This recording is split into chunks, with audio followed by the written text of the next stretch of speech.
Hello everybody and welcome to another episode of the weapons of H3VR.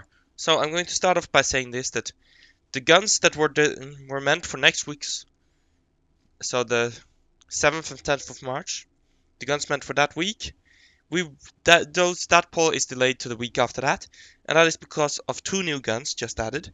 This thing, the SMLE, which we will take a look at on Wednesday, and the gun we're taking a look at today, the Kar98K, or the Kar98, I don't know how to say 98 in German, Kurz.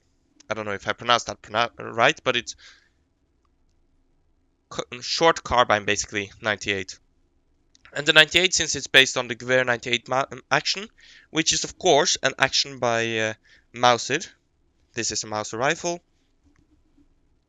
Germany's main army weapon through World War I. The carbines became the main weapons after World War I due to some Treaty of Versailles trickery.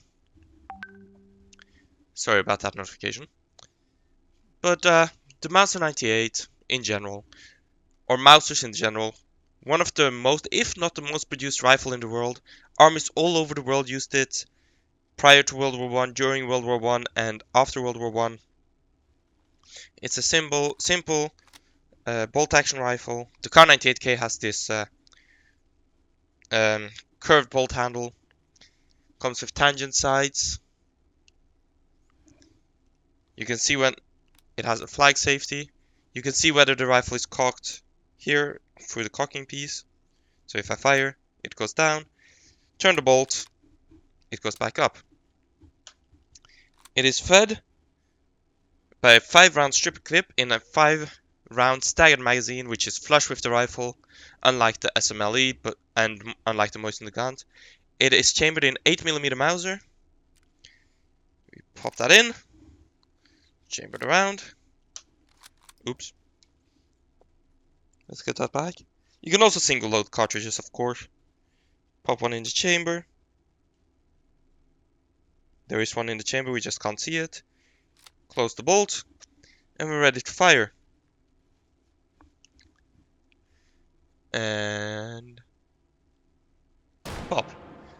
So this rifle, of course, replaced, or the Mauser 98 series of rifles replaced the Gewehr 88.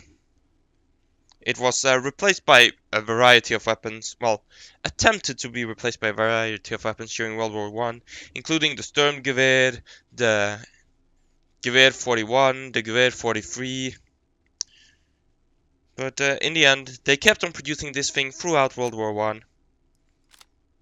And of course, with the end of World War I, was the end of this rifle, pretty much. After all, everybody was moving towards assault rifles and semi-auto battle rifles. The Americans, of course, being some of the first, the Russians with the SVT-40, which, of course, didn't really end up happening later, the SKS and the AK. But that's a story for another video. Now, let's do some proper shooting. I have 5 rounds in the magazine. Let's see how accurate I can be with this thing. The sights on this thing are not the greatest, but they're not the worst. Excuse me.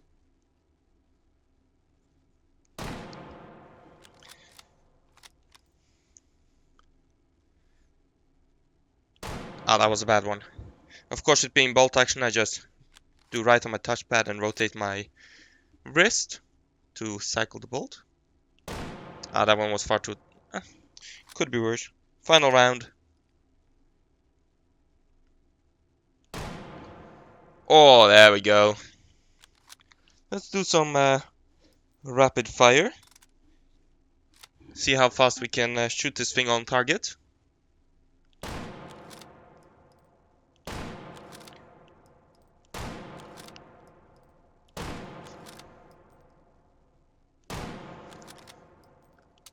There we go. Can achieve decent fire rate. My accuracy was shit. We're definitely going to do it with the SMLE, the Mad Minute and all of that. Yeah, this has been a quick video on the Kar98K. If you want to have a more detailed history on how it works and the history on the gun and more info in general, there's plenty of sources out there. It's a very famous gun. But I hope you all enjoyed watching this video on the Kar98K. Be sure to vote on the next guns poll in the description below. It's for the 17th of March, I believe, and another day. I can't remember exact dates right now. But be sure to vote for that. Next up, we're going to check out the moisten, or not the moisten, the gun, the smelly. I hope you all enjoyed this video, and yeah, I'll see you guys next time. Bye.